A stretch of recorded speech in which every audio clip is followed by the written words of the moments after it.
आणि केतन अग्रवाल हत्याकांड प्रकरणी सिया आणि चेतन या दोघांना सुद्धा आता कोठडीत नेलं जाते, कोर्टात नेलं जातं आहे आणि त्यावेळची ही दृश्य आहेत।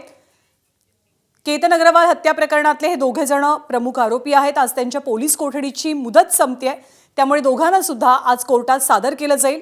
पोलीस कोठडी वाढवून मिळते का याकडे अर्थातच लक्ष असेल। गेल्या संपूर्ण आठवड्याभरामध्ये पोलिसांनी तपासाचा वेग वाढवलेला होता। लोहगडावरती जाऊन अनेकदा रिक्रिएशन सुद्धा चेतन अग्रवालच्या हत्या प्रकरणाचं केलं गेलं होतं। मिकी घई आपल्याला अधिक माहिती देतात। मिकी, आज दोघांची पोलीस कोठडी संपते, काय अपडेट्स आहेत? नंदा, जर आपण बघितलं तर केतन अग्रवाल हत्या प्रकरणामध्ये दोन्ही आरोपी सिया आणि त्याचबरोबर चेतन चौधरी या दोघांनाही आज पुन्हा एकदा न्यायालयासमोर हजर केलं जाणार आहे।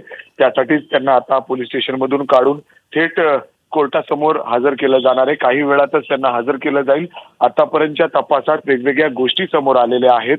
त्याचबरोबर मोबाईल देखील या दोघांचेही फॉरेन्सिकसाठी पाठवण्यात आलेले होते। यामधून सगळा जो डेटा आहे तो रिकव्हर करायचा आहे, कारण बराच डेटा त्यांनी डिलीट केलेला होता। आणि यामध्ये आता एक नवीन ट्विस्ट आलेला आहे। जर आपण बघितलं तर या दोघांनीही जाण्याच्या अगोदर एका आणखी व्यक्तीला, अर्थात जो चेतन आहे, चेतन चौधरी, त्याच्या एका मित्राला देखील या संदर्भात सांगितलेलं होतं, अशी देखील माहिती समोर येते पोलिसांच्या तपासात।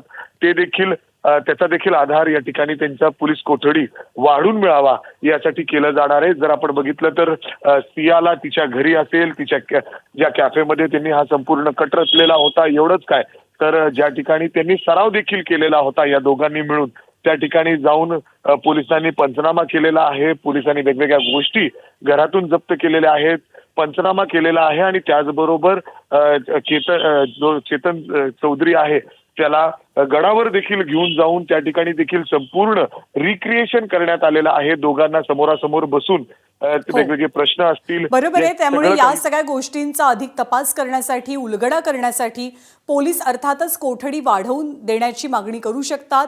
पोलीस कस्टडीची ही वाढीव मागणी पूर्ण होते का हे बघावं लागेल। धन्यवाद मिकी, ताजे अपडेट जाणून घेत राहू।